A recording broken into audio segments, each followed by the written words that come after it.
Well, now then, good evening. Sorry about that little hiccup at the beginning there. Can everybody hear me? I'm looking at the chat. Can you please let me know if the audio seems to be okay? And can you... Is it stereo, Doug? Is it?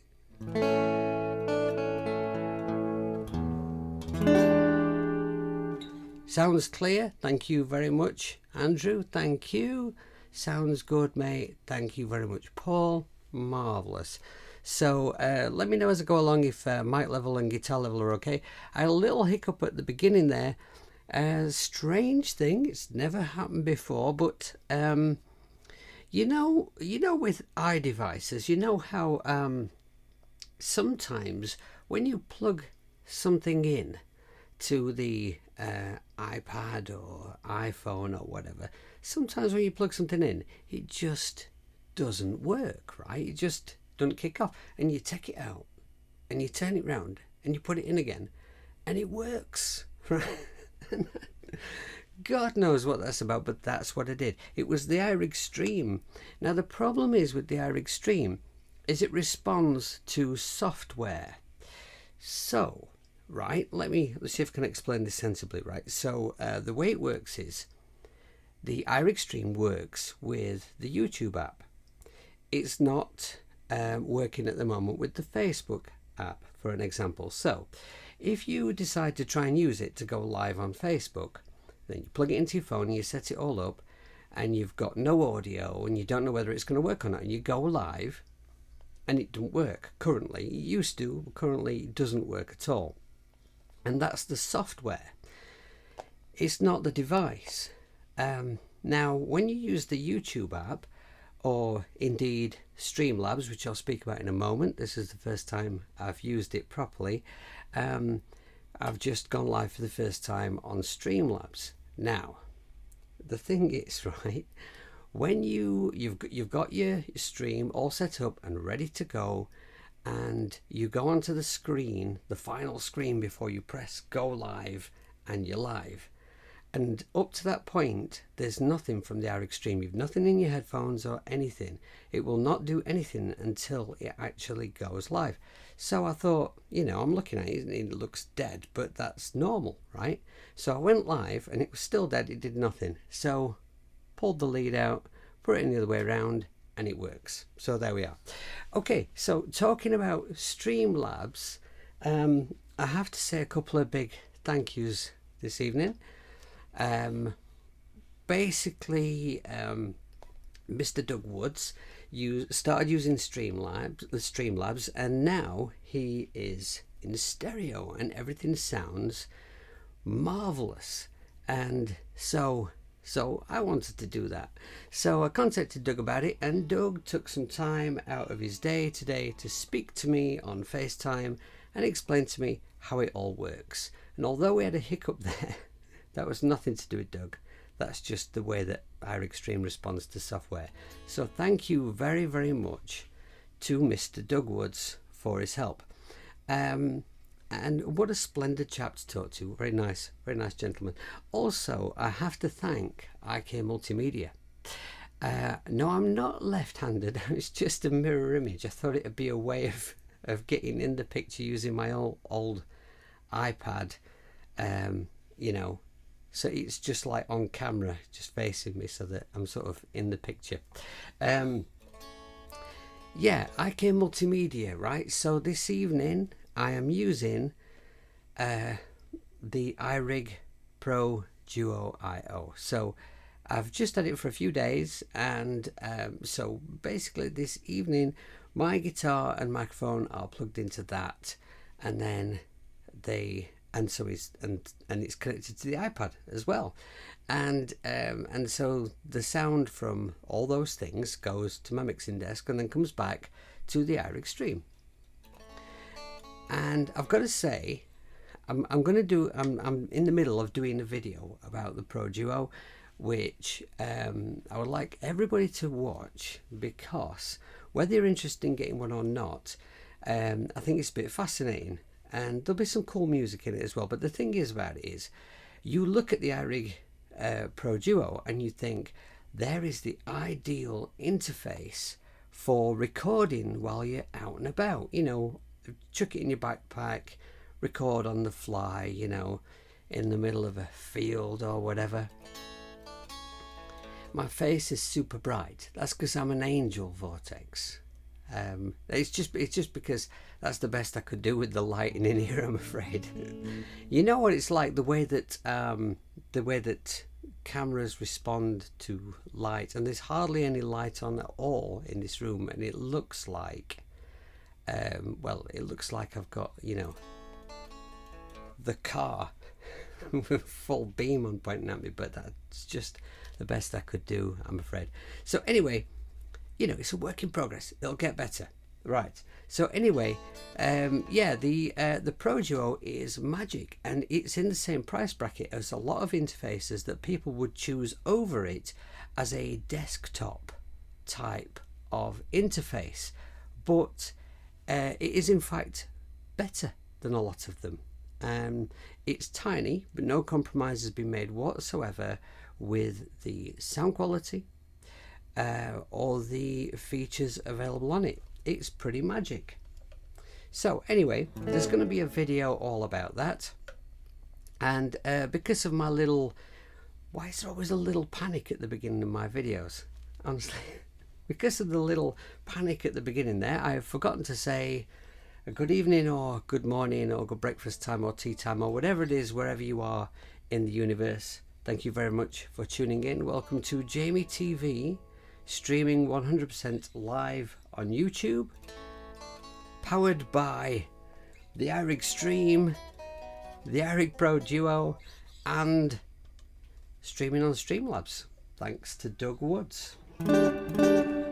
Okay, right, so this evening, the way this is going to work is I wanted to do a stream about the new Bliss app, the motion effects, and but I thought before I did it, I thought I would check whether Doug was going to do a stream about it this evening, because I thought it would be a bit sucky if we both did it.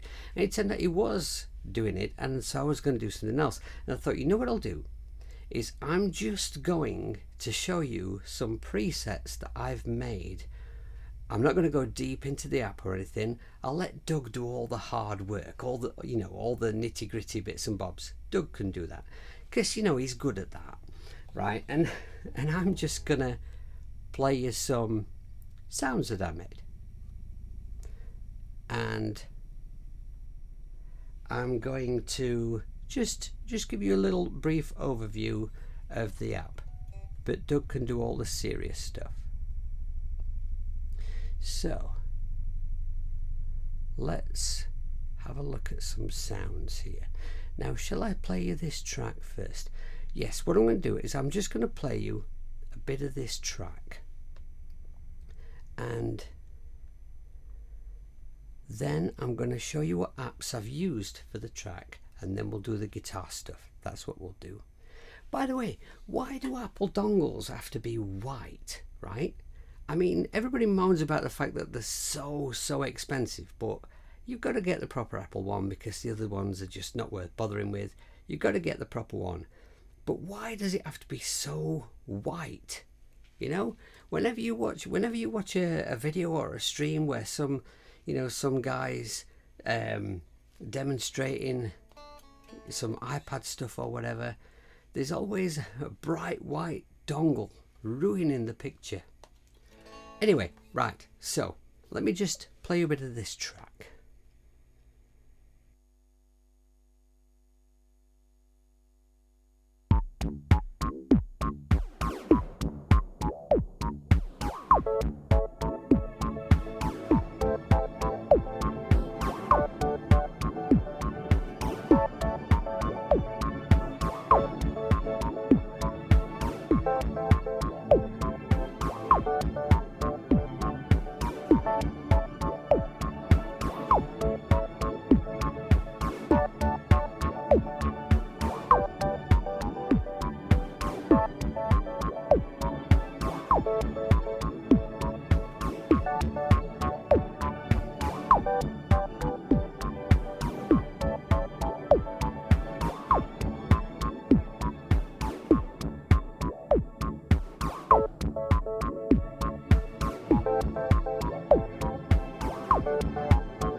Right, so that's the track that I'm gonna jam a little bit of guitar over in a little bit, but I just want to show you what I'm using in it, right? So now what I have to do here is I have to remember to solo my microphone so that I don't get cut off while I'm soloing other instruments. So I'm going to solo this bass right now.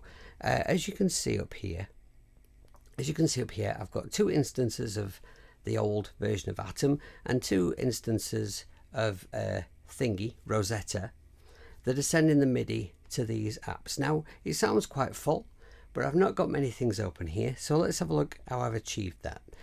So this is what's happening with Troublemaker with no effects on it.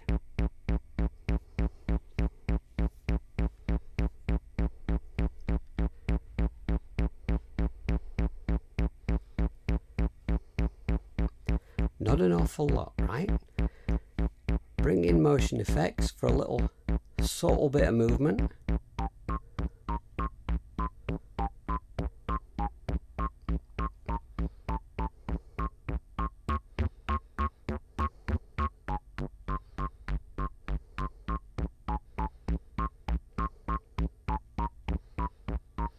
Right, and that's just using the frequency shifter. It just brings in a little bit of movement here.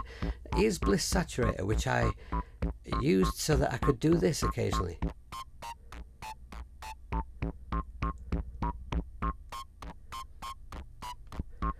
I meant to hook up one of my pads on my LPD8 so I could just press a button and put that in and out, but I didn't get around to that yet. Alright, so that's what Troublemaker's doing. Now here is what Rusemaker FM is doing.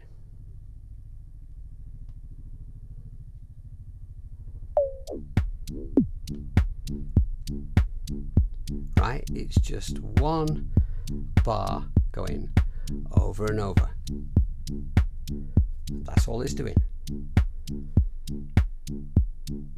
Bring this in.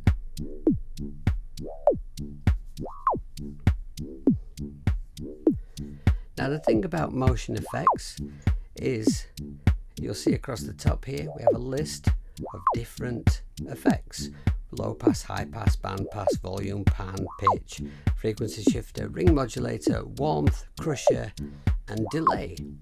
Now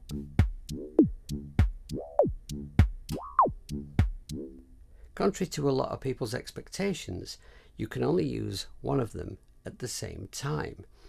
And this has surprised a bunch of people because it would be nice to stack them up, but the point is you can stack them up because this app uses such a tiny amount of CPU that what you can do is you can open absolutely loads of them. As you will see, I've got quite a few open on my guitar there.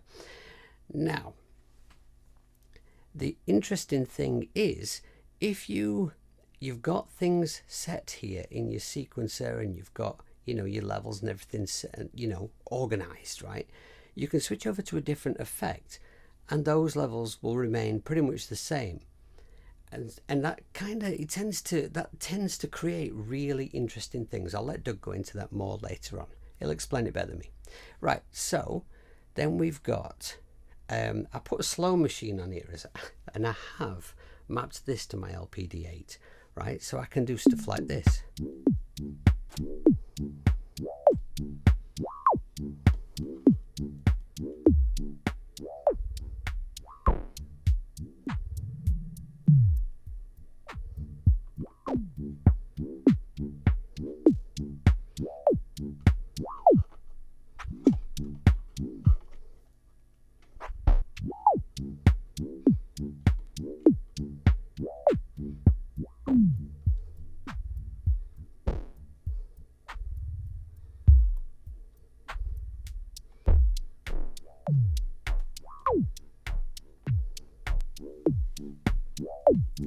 And I have tons of fun with that. I could play with that for hours. Right, okay, and then here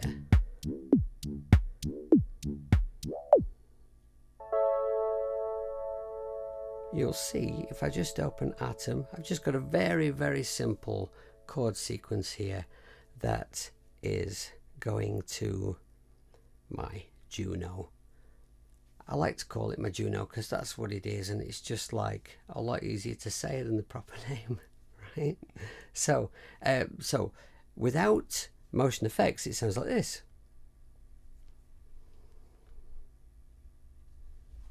Make a noise. There we go. Right? Very, very simple part, and it's just that very basic Juno mellow piano sound. And then when we add this in,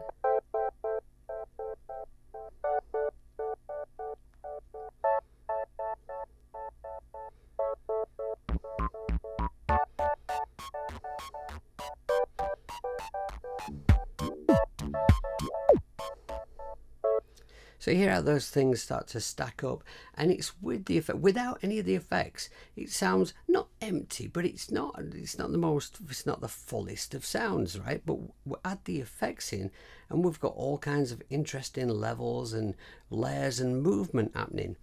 All right, now this is my favorite thing that I came up with for this tune. So we have Waverly here, which let's take everything off Waverly, right? And then we'll solo it and press play. And that should kick in after 2 bars, I think. And it'll be a slow, yeah, here we go.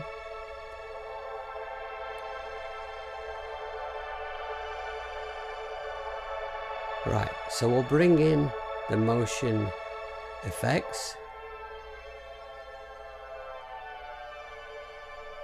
Now the reason it's called motion effects is because it has the sequencer, and this depends on, if you're using it in AUM, it depends on AUM playing. If it's not playing, the sequencer isn't working, and I'll demonstrate that in a bit with the guitar. Okay, so we've got that added to Waverly, and then what I did was I used Sidekick. But what I did with Sidekick was, I'll just stop this a moment just in case. The thing about Sidekick is a kick drum, right? For anyone who's not got it or not used it, it's basically a kick drum, and you put it on as an effect underneath an instrument, and then you can use it to emulate like a sidechain compression type effect, and it's really, really cool. It's really, really good, and it's just it's an awesome effect. But what I've done is, because I've already got a kick drum in this track, I've tuned everything right up, and I've just put it, because a lot of people don't realize this actually about Sidekick. What you can do is, in these blocks here, you choose where you want to have a note, where you want to have a kick, but also ride your finger up and down, it's a volume. So I've just got 2 subtle little silly noises basically, just to add another bit of depth, another layer. And then I've got a shimmer reverb,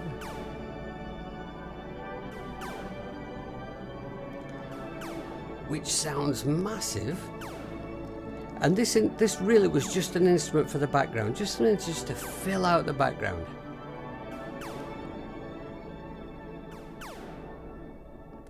And then I added granulizer,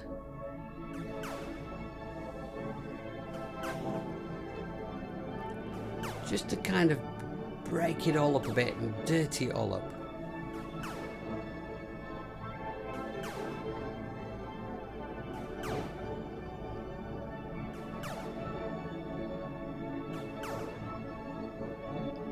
Okay, right, so those are my sounds. I do have Bliss Alpha open here, but that's not part of the sequence. That was just an instrument I opened so I could have a little noodle over the top. Right, now, okay, I can take that off now. There we go. There we are. Right. in the background I've got some kind of a hum going on. I don't know if you guys can hear it, but it's, I don't know where it's coming from, and it's very annoying. I can't think for the life of me what it can be.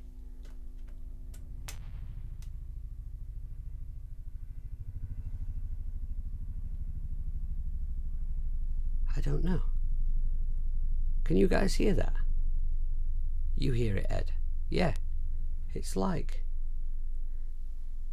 Is it my microphone picking something up outside? I think it might be. I don't know. Anyway, right, we'll carry on. Carry on regardless. Right. It's your oven wall. Does it have stereo pan effects? Yes, it does. It does. Let's have a little look at some guitar effects, shall we? Now, of course, an app like this, most people look at that guitar. How gorgeous is that? Vintage, 25th anniversary, #1. They have only 100 made. And it's fantastic. Oh, and the other thing that I'm supposed to remember to tell you to check out is the t-shirt. I can't find the end of my guitar lead. Where's that? It's gone. I bet it's under my chair. Hang on, let me just do a little shuffle. It is. It's under my chair. How does that happen? Right, there we go. Okay, I'm plugging my guitar in. Oh, you know what? I bet that was that noise. I forgot to mute it, didn't I? Oh well. Stupid hippie. Right, oh yeah, the t-shirt. Right, so. Don't pissy pants about. Go to Bandcamp and purchase a Don't Pissy Pants About t-shirt.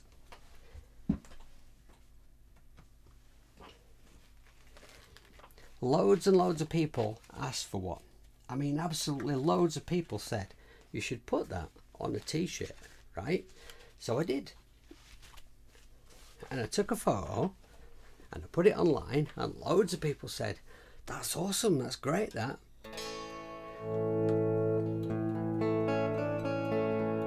So far, sales 2.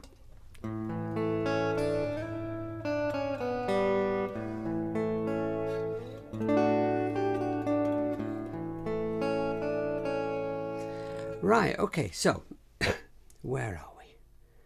Let's have a look at this one. Right, okay, now this effect that I made up myself, right? This is one of my presets. It's called Shark Attack. And I'm not going to show you that yet. I'm going to show you this one first because it would make more sense. So I'll come back to Shark Attack in a moment. What I've done, right, in Motion Effects, there is a wave shaper, which is this one. It's this sort of nice pinky red coloured one, and I'm not using it at all. In the wave shaper, excuse me, in the wave shaper, it has a drive. So all I've done is, because without this on, the guitar just sounds a bit like a guitar that's not plugged into a guitar amp.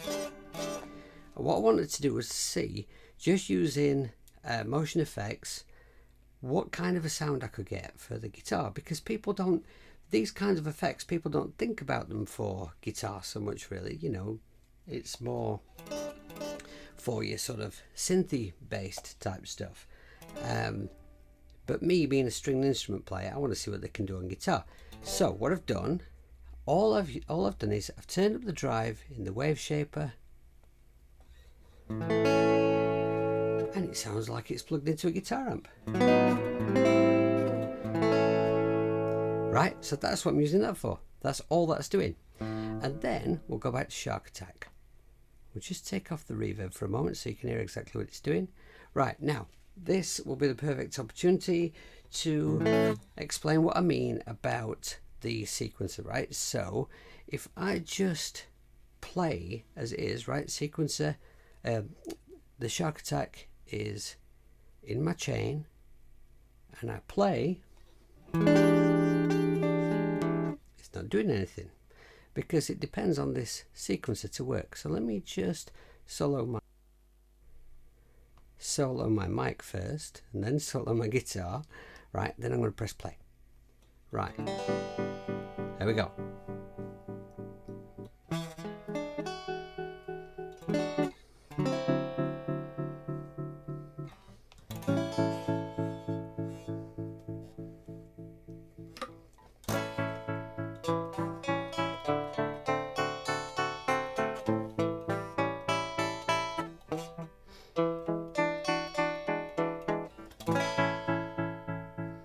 Right, now it is in fact a tremolo type effect.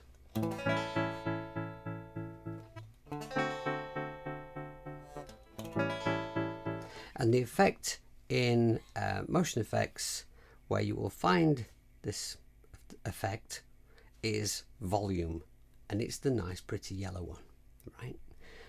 Really useful effect, works fantastic on guitar. And then, oh, let me just add some reverb to that.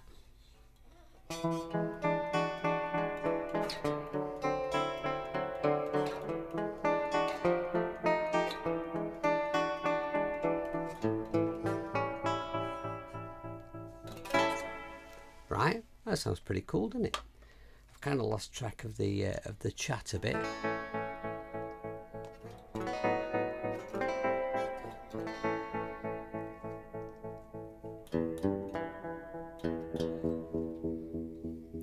Yes, I'm sorry about the mistakes, but yes they are, you know, yes, it's live.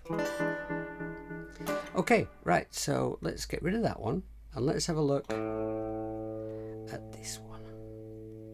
Right, now this one again depends on play being activated. Now what I did with this one, let me just take this off. This is the delay effect, and basically you can't get like some long echo type delay out of this, but if you listen to that, it's kind of, I've got, let me just turn up the wet, right? I've got kind of a slap back. In fact, if I just take off the reverb, you'll hear it better. Right, kind of a slap back type of a sound. But then when I added the ping pong, right, so I've called this slap ping back pong, right? Made sense to me at the time. And so now I've got a slap back effect with ping pong on it. And you should be able to hear that going side to side.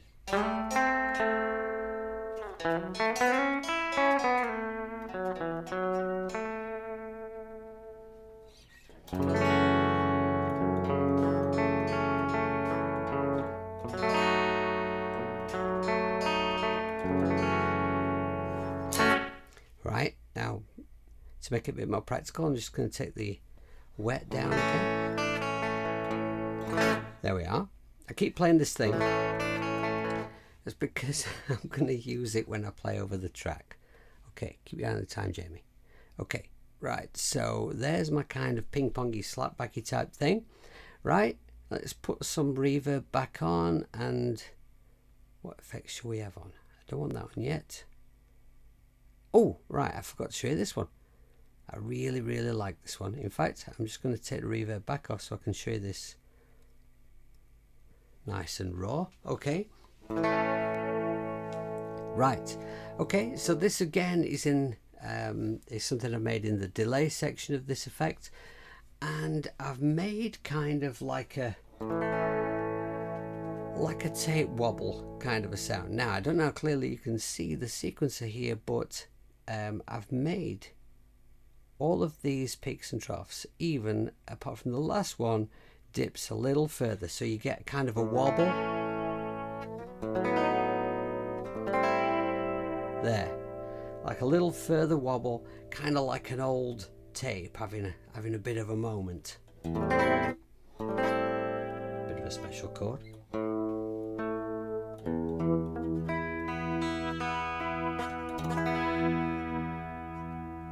Right, now if I'm just gonna put the I'm just gonna exaggerate this sound a moment by just turning this up so you can hear exactly what kind of a sound I'm on about.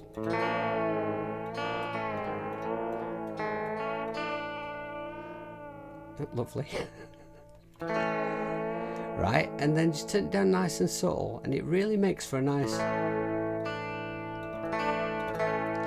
effect. Now, something I meant to ask, I'm just going to clear off a couple of pop-ups that have come up on my computer. No, they're not porny ones. No, they're actually just YouTube notifications, honest. But it's covering up the chat. Right, I meant to ask, but I had a bit of a minute at the beginning of the stream, so I forgot to ask. But who in the chat actually plays a guitar or a stringed instrument?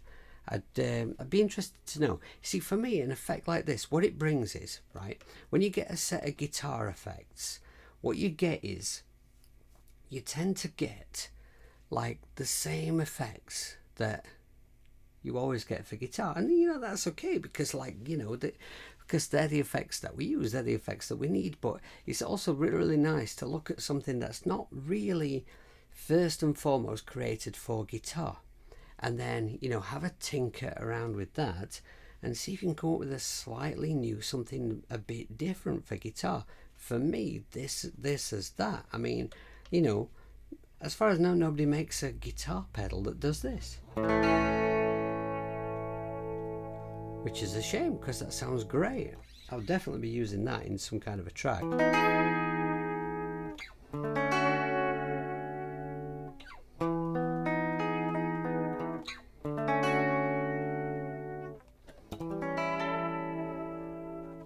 Yeah, major 7 chords. Make it sound like you can play. Right, okay, so let me just turn it down a little bit more, so I can use that in a bit, just a slightly subtler version. And let me just play that for you with a little bit of Bliss reverb on, because it really takes off with that one.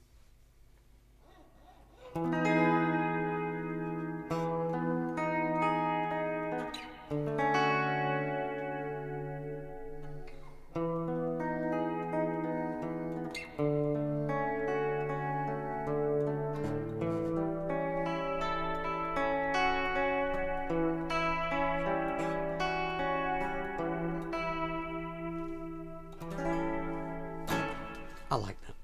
Okay, right, now what I'm going to do, I think, is I'm going to have a little play over the track that I put together, just have a little jam, and then after that I'll show you some more of the presets that I came up with that I haven't actually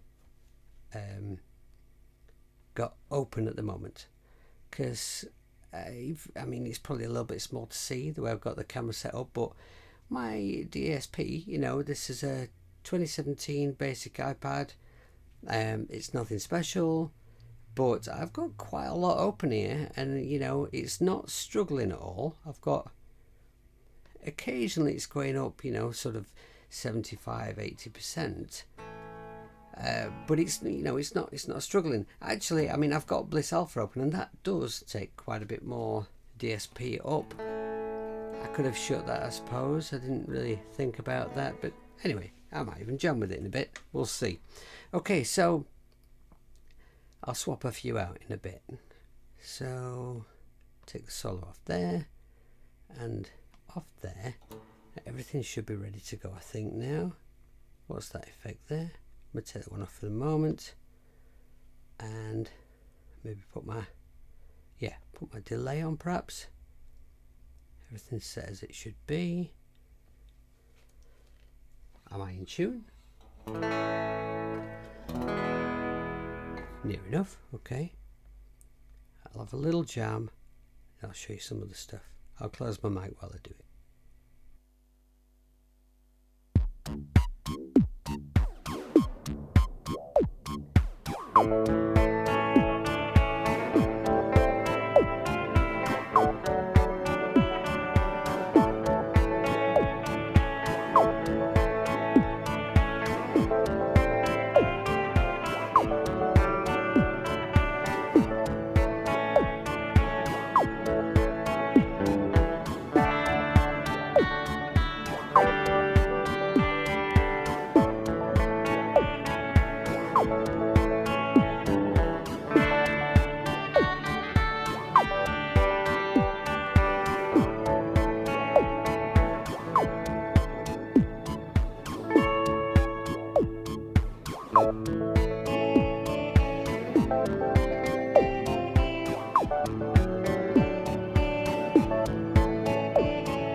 Alright, okay, that's enough for that. I realised when I just started tinkering with Alpha there that I started playing as I was at the beginning of the progression, and actually, oh, that's my guitar lead falling out.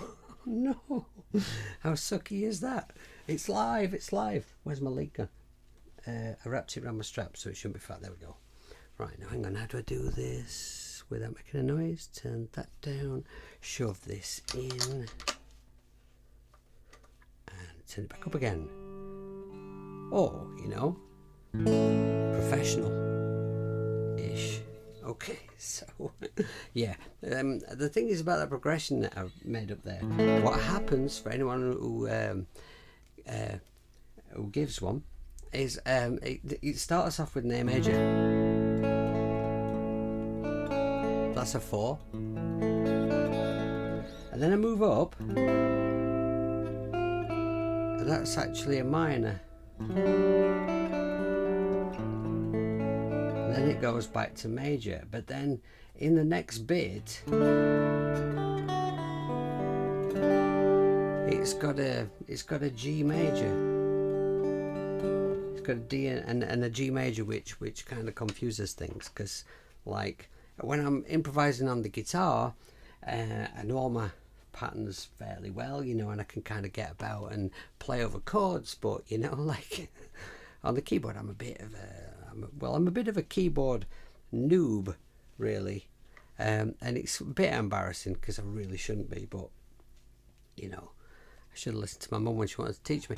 Okay, so before we run out of time, I'm going to show you my other presets, right? So what we'll do is we'll go to, solo my mic, solo my guitar.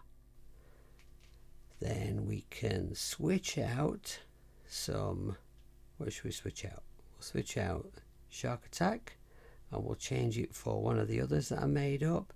Now you might possibly have imagined that, you know, being essentially a rock player, I play all kinds of things, but I come from a very rock background of playing, that, you know, I'd have been diving into the Crusher, you know, maybe the Wave Shaper and ring modulator and stuff to make some wilder noises. But the thing is that I've had a lifetime of guitar effects, multi-effects, pedals and all kinds of stuff that creates lots of wild, crazy, distorted, overdriven, nasty sounds. It's nice to experiment with some of the maybe slightly subtler stuff and things you don't normally get on guitar, or maybe I'm just getting old and boring. I don't know, but they're not really the things I focused on. I've been playing with. Press the right button, you idiot. Right, okay, but I did come up with some silly ones. Right, this is Mole Men at Work. Oh yes, I have to have that playing.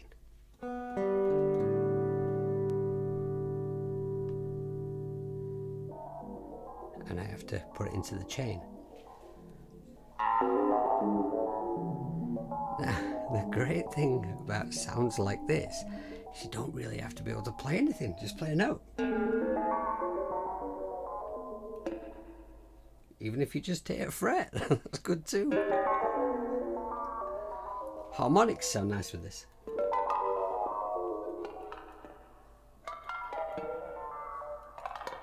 or this.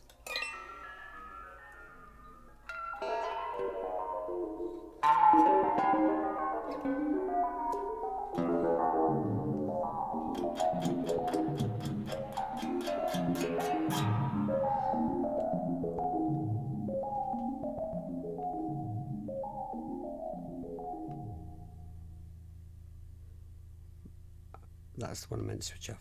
Switch off that one. Okay.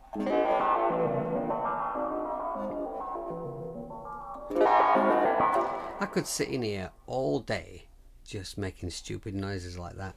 That's just tons and tons of fun. It's worth buying the app just for that sound, right? So, okay. So that's Mole Men at Work. Oh, right. This is one note solo.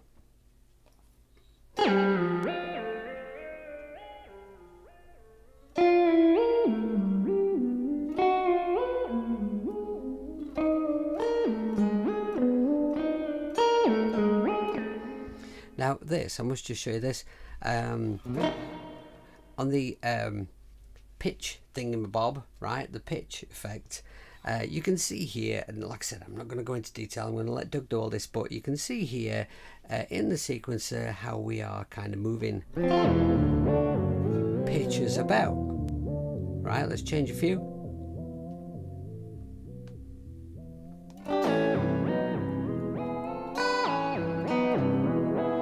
Right, and then let's speed up the resolution. Right, let's increase the length of the sequencer.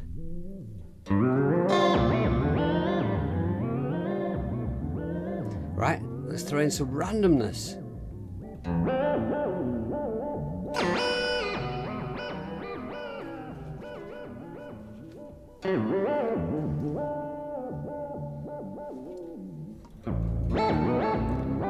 That's immense. Now that is set to minor at the moment. You can set your harmonies to be major, or you can set it chromatically, which does get a bit bizarre.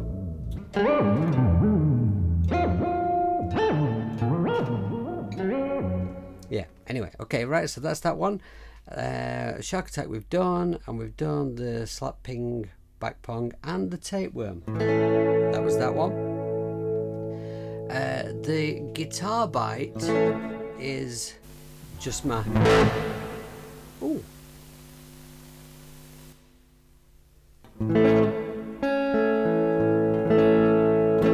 Yeah, that's my amp sound. Oh, I realise why that's just made a dreadful noise. It's because I've got two of them on and that's stupid hippie. Right, this is called Useless Wobble, and I tried to make sounds that I could use for something, you know, something that would be kind of maybe a bit practical and usable, but this one isn't, as far as I can tell.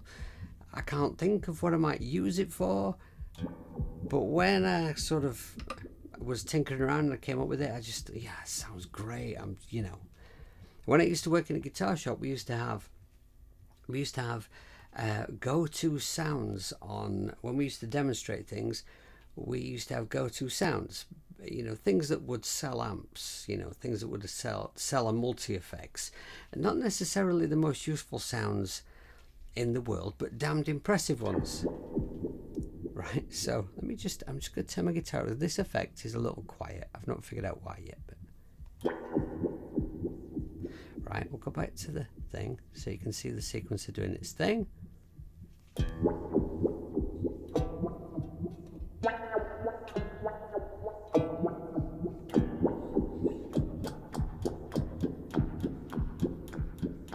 I suspect that you're hearing a lot of pick noise and string noise actually, because I've got my microphone on. Let me just switch that off.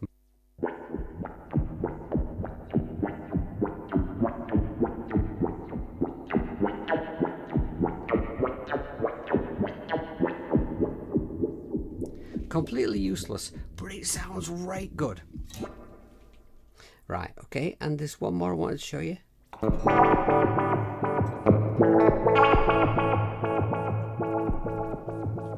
Turn it back down a little bit now.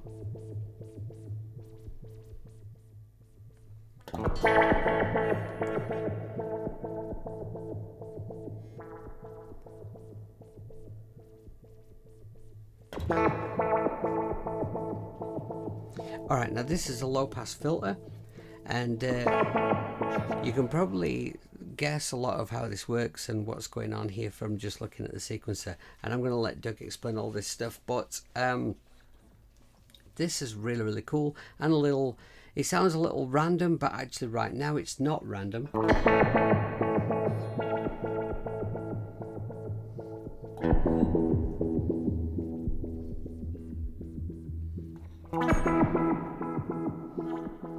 Let's turn up the random.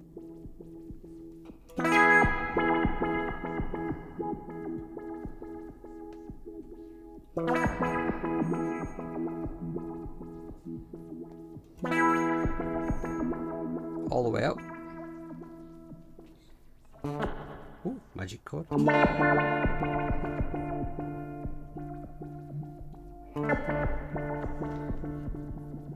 Resolution twice as fast. Now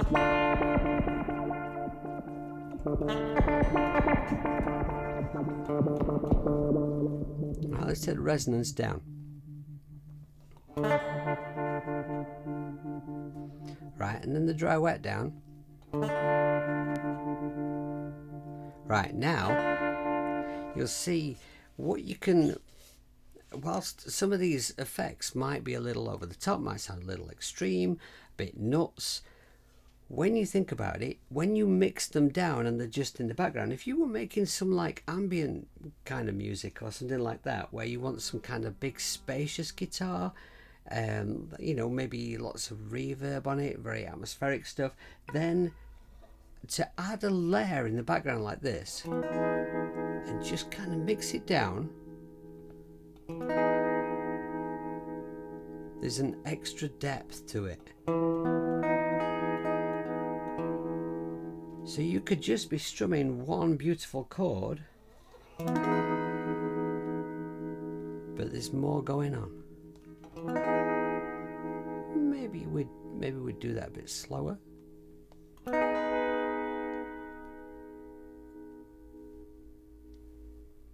All kinds of possibilities.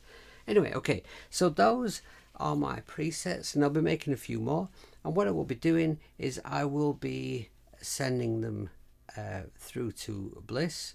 Actually, I might do that when I end this stream in a moment. And that is a beautiful chord. Well, thank you, Colin. That was E major 7. It's a good job I know what I played, isn't it? Because I teach guitar for I call it a living. Anyway, yeah, so I'm probably gonna end this stream, and I'll get straight on to watch Doug's stream, and whilst I'm watching Doug, I'm going to send these presets through to Bliss, and hopefully they might include some of them in the app. So we've got a couple of minutes left before we finish. I better just try and check up on the chat. I'm looking over there, right, because my computer is over there, and I'm using the computer I normally use this iPad for the chat, but since I'm using it to point at me today, I am looking over there at the computer at the chat.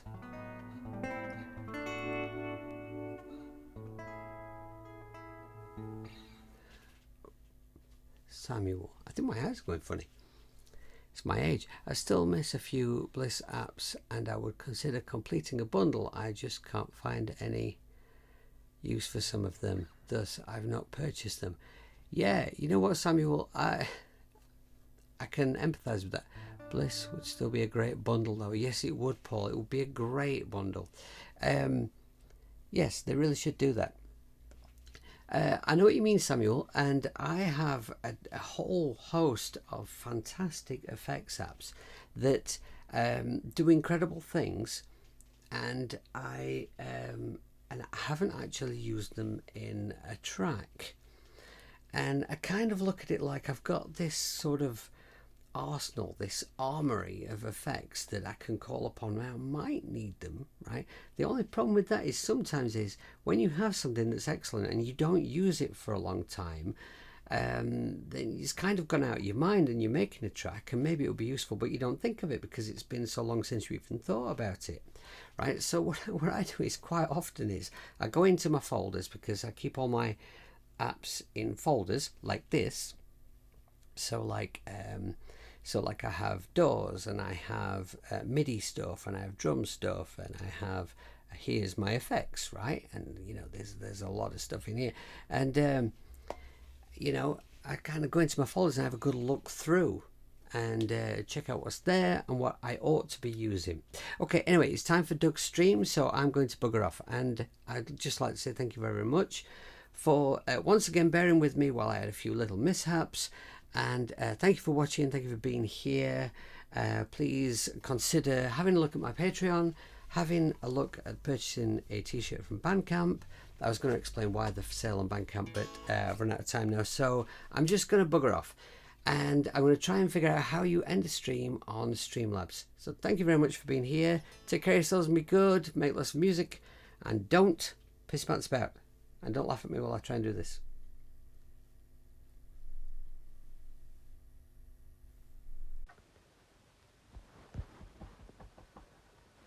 Don't, no, seriously, either pause it or stop what you're doing, or you will regret it.